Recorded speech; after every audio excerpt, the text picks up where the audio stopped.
વડોદરા શહેરમાં આજકાલ નવો ટ્રેન્ડ ચાલુ થઈ ગયો છે. કોઈ અજાણી વ્યક્તિ લિફ્ટ માંગે તો તેને લિફ્ટ આપવી નહીં. શહેરના એક નાગરિકે એક અજાણી વ્યક્તિને રાવપુરાથી જુબેલીબાગ વિસ્તારમાં લિફ્ટ આપી. તે સમયે અજાણી વ્યક્તિએ તેનું પાકીટ ચોરી કર્યું.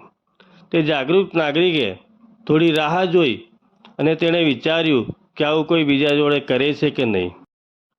તો તેણે સેમ બનાવ બીજા વ્યક્તિ સાથે પણ કર્યું અને પેલા જાગૃત નાગરિકે વિડીયો ઉતારીને સોશિયલ મીડિયામાં વાયરલ કર્યું.